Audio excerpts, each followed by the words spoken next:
Bom dia, paz do Senhor Jesus Cristo. Estamos em mais um vídeo de estudo da verdade, da vida e da origem dos ensinamentos da Igreja do Senhor Jesus Cristo, a coluna e a firmeza da verdade, a única que detém a verdade, que é Jesus Cristo, e dá sua vida pela verdade. Estudo de hoje: devemos não praticar acepção de pessoas no meio da igreja. Devemos tratar todos de uma maneira só.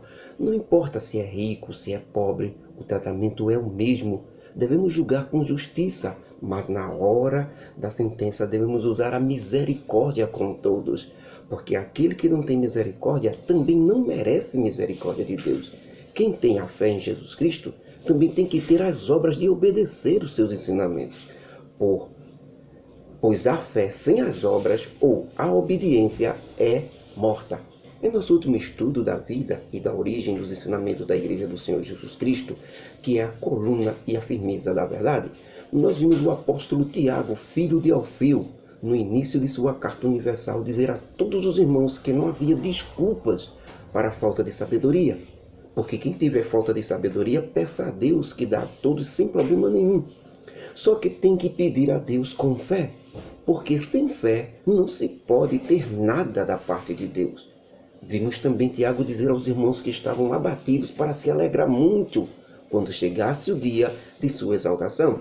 E também vimos Tiago dizer aos irmãos ricos que se alegrassem muito quando chegar o dia do seu abatimento, ou seja, o dia que tiverem que dividir as riquezas com os pobres. Esse é o abatimento, porque a riqueza não vai servir para nada. A riqueza é como se fosse a flor da erva, que nasce e depois é destruída pelo calor do sol forte durante o dia.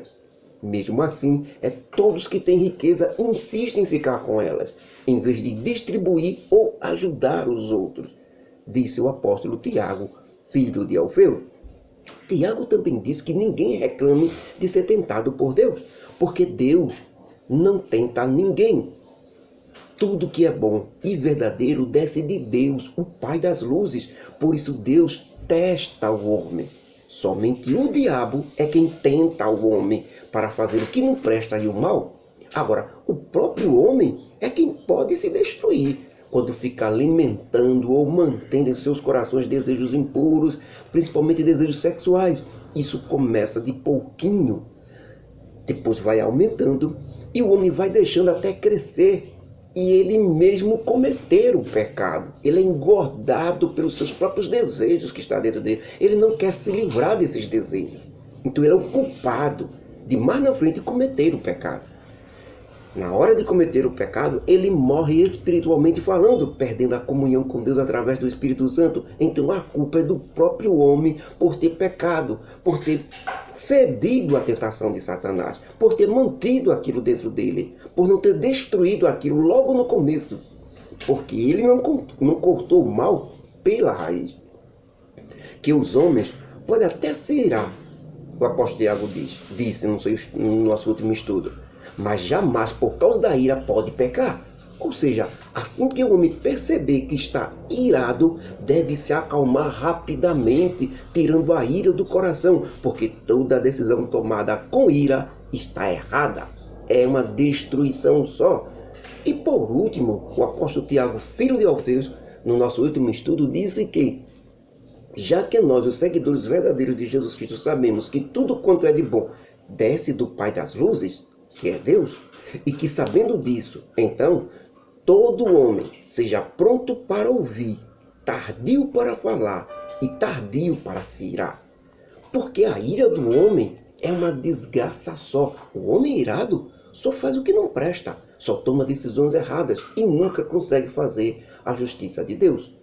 Cumpram corretamente aquilo que Jesus Cristo ensinou no Evangelho. Não fique somente ouvindo, não, se enganando com pregações bonitas, falsos discursos de grandes pregadores e assim deixando de cumprir o que Jesus Cristo ensinou. Os ensinos de Jesus Cristo não é para simplesmente achar bonito.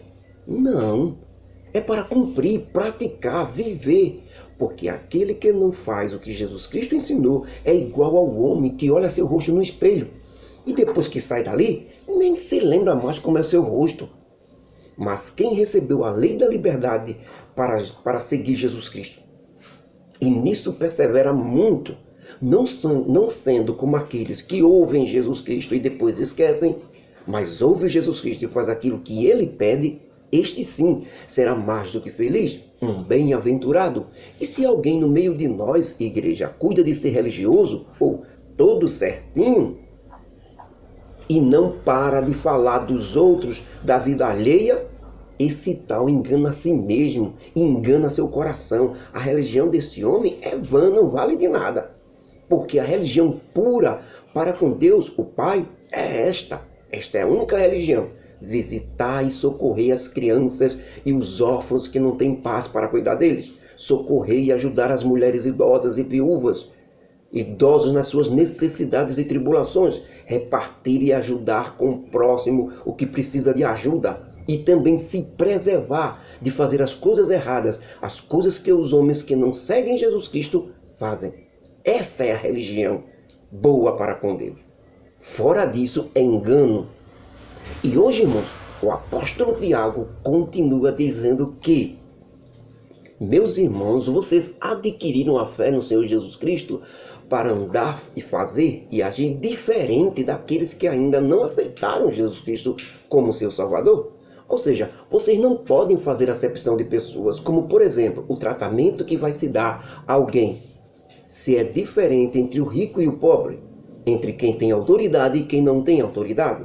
Isso não pode, irmãos. Todos têm que ser tratados iguais, porque o nosso Deus não faz acepção de pessoas. Deus trata todos de uma forma só. Ninguém é mais do que ninguém.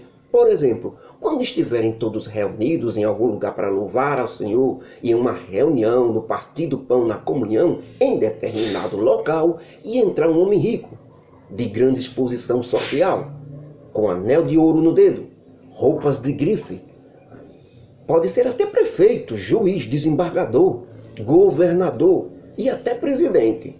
E também, neste mesmo local, entrar o irmãozinho humilde, sem presença, com uma única roupa, não sem condições de comprar. E a liderança local disser assim ao rico, ou aquele que tem autoridade: assenta-te aqui na cadeira de honra para que todos te vejam. E também essa mesma liderança dizer ao irmãozinho pobre: tu fica aí mesmo em pé, ou te assenta lá na última bancada do lugar, se tiver. Se não tiver, senta ali pelo chão mesmo, ou fica do lado de fora. Será que vocês não fizeram distinção entre vocês mesmos, irmãos?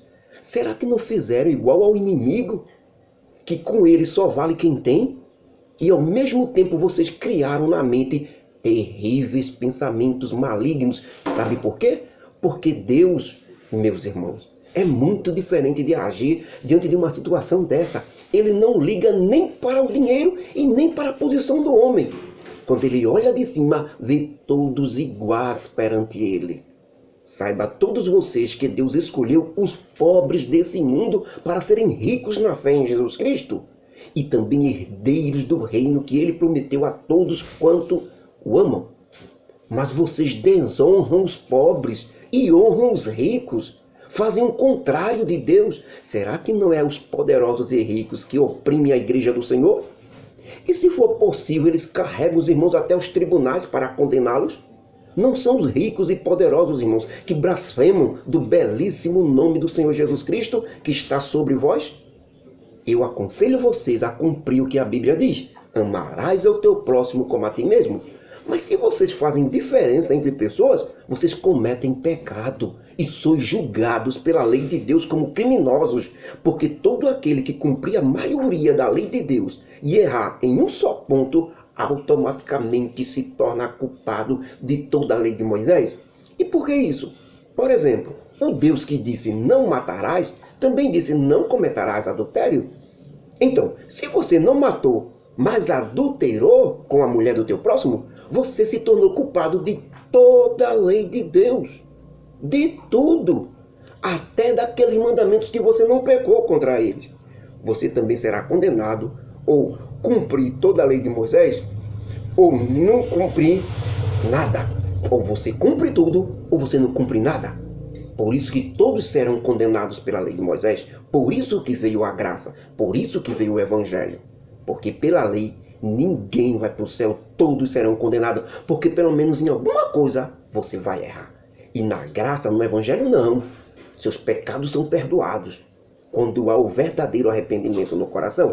Por isso que o Evangelho chegou até nós. Irmãos, é lógico que assim falamos e assim nós procedemos, porque nós, os verdadeiros seguidores de Jesus Cristo, devemos ser julgados pela lei da liberdade. Ou seja, vocês sabem muito bem o que fez e o que não fez. Por isso não se faça de inocente. Você mesmo pode se julgar. É melhor confessar e pedir o perdão de Deus e andar nos conformes do seu amor, porque o juízo de Deus será sem misericórdia, irmãos, no dia do julgamento final, sobre todos aqueles que viveram a vida toda não tendo, não buscando e nem praticando a misericórdia. E a misericórdia só pode vir e triunfar depois do julgamento justo. Então julguem com justiça e depois, na hora da sentença, executem também a misericórdia. Ou seja, absolvam, porque foi isso que Deus fez com vocês, absolveu vocês dos seus pecados. Então absolva, mostrem o erro, mostrem a culpa do seu próximo, depois absolvam ele em nome de Jesus Cristo. Não é para condenar não, só quem condena é o juiz, Jesus Cristo. Assim como Deus dará misericórdia a você quando pedir a Ele, você tem que exercer misericórdia sempre, sempre, sempre. Não importa quão terrível foi o erro, o pecado do seu irmão, sempre tem que usar a misericórdia. E só assim será um bem-aventurado filho de Deus. Irmãos, é certo que o juízo de Deus será sem misericórdia sobre aquelas pessoas que não têm misericórdia de ninguém. Agora, tem um assunto extremamente importante, vejam só. Do que adianta dizer que tem fé ou que crê em Jesus Cristo se não faz aquilo que Jesus Cristo pede? Será que essa fé que a pessoa diz que tem em Jesus Cristo vai poder salvá-lo? Se por acaso essa pessoa não aceitar Jesus Cristo como Salvador de sua vida, e não reconhecer e confessar que é pecador, não receber o Espírito Santo na sua vida, e não fazer aquilo que Jesus Cristo ensinou, será que essa fé, sem obedecer, pode salvá-lo? Será que somente dizer eu tenho fé em Jesus vai salvar a pessoa?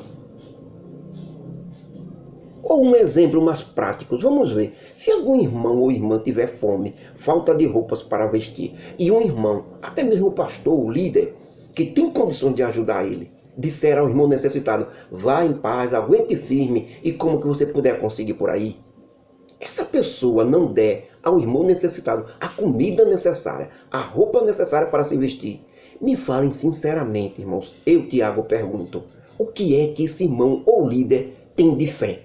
Nenhuma. O que foi que ele fez? Nenhum.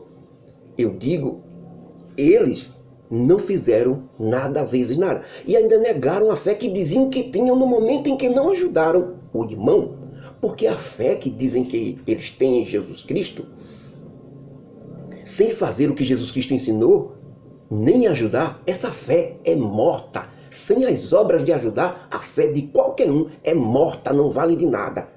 Dizer que tem fé em Jesus Cristo sem fazer aquilo que Jesus Cristo ensinou é mesmo que nada. É uma fé morta. Sem a obra de seguir Jesus Cristo, é morta a sua fé. Não tem nenhum valor, não vale de nada. Mas observem sempre. Sempre tem alguém no meio de nós que diz assim para esses tipos de pessoas que dizem que tem fé, mas que não tem as obras para confirmar esta fé. Ele diz assim, tu tem fé? E eu tenho obediência em Jesus Cristo. Eu faço o que ele me pede, por isso eu digo que tenho a fé em Jesus. Me mostra agora a tua fé sem as obras de obedecer a Jesus Cristo, que eu te mostro a minha fé pela obediência que tenho em Jesus Cristo, ajudando meu próximo. Eu posso não ter a fé do tamanho que você diz que tem, mas eu faço o que Jesus Cristo me pede, e isso é a minha fé. Tu também crê que há um só Deus verdadeiro? E fazes bem em crer assim. Mas se lembre que até os demônios creem, muito mais do que você, que há um só Deus verdadeiro nos céus. Porque eles vieram de lá, eles só não fazem obedecer esse Deus verdadeiro que eles têm fé e sabem que existe. Então, a diferença não é se crer que existe um Deus verdadeiro, ou se tem fé nesse Deus verdadeiro. A diferença de nós para os demônios é que nós obedecemos Jesus Cristo e eles não. Somente essa diferença. Então, obedecer à fé, dizer que tem fé nele e não obedecer, é semelhante aos demônios. Crê que Jesus Cristo existe, mas não obedece a ele. Então, a fé sem as obras é morta. A fé sem obedecer a Jesus Cristo é morta. Não vale de nada, é aparência. Então, se você diz que crê em Jesus Cristo, mas não obedece a Ele, essa sua crença não vale de nada. Mas, ó homem, que besteira é essa? Queres duvidar que a fé sem as obras é morta? Pelo amor de Deus, será que vocês não têm inteligência para saber que o nosso pai Abraão só foi confirmado como pai da fé depois que preparou o altar, levantou a faca para sacrificar Isaque, seu filho? Antes não. Somente depois dessa ação foi que ele foi confirmado como pai da fé, e não antes de fazer essa obra. Depois que ele preparou tudo, subiu no monte, que levantou a faca para sacrificar seu pai, foi que o anjo apareceu e impediu. Aí ele foi confirmado como pai da fé. Mas até ele receber a ordem de sacrificar Isaque, ele não era pai da fé, ele não tinha fé. Ele teve que ter as obras, ele teve que agir para poder confirmar a sua fé. Aprendam que as obras, ou quando Abraão agiu, isso cooperou para que ele cresce cada vez mais de todo o coração, que Deus poderia ressuscitar Isaque dos mortos, caso ele tivesse que sacrificar Isaque. E depois que Abraão preparou tudo e levantou a faca, então pela sua ação ou pelo seu agir, a sua fé foi aperfeiçoada e se cumpriu, quando a Bíblia diz: acreditou Abraão em Deus e cumpriu a ordem de Deus e foi chamado amigo de Deus. Então, com isso, nós vemos que o homem é salvo pela fé em Jesus Cristo, mas que essa fé confirma as obras que ele fez, mudando de vida, ajudando o seu próximo, passando a obedecer a Jesus Cristo e amá-lo. Tem que ter isso aí depois que aceita Jesus Cristo. Senão, é morta. Somente está com a Bíblia na mão, ter dito que aceitou Jesus Cristo, chorou e não obedece depois, é morta, é tudo em vão. Então, não é somente porque diz, eu aceito Jesus Cristo como Salvador, mas também tem que obedecer esse mesmo Jesus Cristo que ele aceitou como Senhor da sua vida. Mesmo que na Bíblia estava dizendo, aquele que invocar o nome do Senhor será salvo. Mas aquele que invocar o nome do Senhor para fazer o que o Senhor pede. Não é invocar o nome do Senhor, ó Deus, eu sou teu, e pronto, não. E depois fazer as coisas, andar conforme os seus próprios costumes, não. Ó Deus, eu quero ser teu e fazer aquilo que tu ensinou. Aí confirma a obra, a sua fé. Só assim a salvação será confirmada. Raabe, a meretriz, lá do tempo de Josué, quando estava entrando na terra prometida com o povo de Israel, também é outro exemplo. Isso mesmo, a prostituta lá da cidade de Jericó. Quando Josué atacou a cidade, ela foi salva porque escondeu os mensageiros, os espiões de Josué, correndo o risco de ser morta pelo povo de Jericó. E depois ela libertou os espiões de Josué, escondeu eles e mandou eles de volta em paz. Ela acreditou no Deus de Israel e ela agiu, ela fez. Por isso, ela está na galeria dos heróis da fé. Se Raabe não tivesse dito, por exemplo, que tinha fé no Deus de Israel e não tivesse ajudado os espiões do povo de Israel, arriscando sua própria vida contra seu próprio povo, ela não teria conseguido a salvação da destruição da cidade de Jericó com um fio de escarlate na janela da sua casa. Ou seja, ela agiu, irmãos, porque assim como um corpo sem o espírito dentro dele está morto, assim também a fé em Jesus Cristo, sem as obras, sem fazer aquilo que ele pede, é morta. Carta de Tiago, capítulo 2, versículo 1 até o 26, que a graça do nosso Deus, o amor de Jesus Cristo e as consolações do Espírito Santo estejam conosco, hoje e para sempre. Amém? E mais uma vez, irmãos, eu digo, contra fatos não há argumentos. Para um bom entendedor, poucas palavras bastam. Então vocês, por este estudo de Tiago, podem tirar mais ou menos o que tem que se fazer e o que tem que não se fazer. Que Deus nos abençoe em nome de Jesus.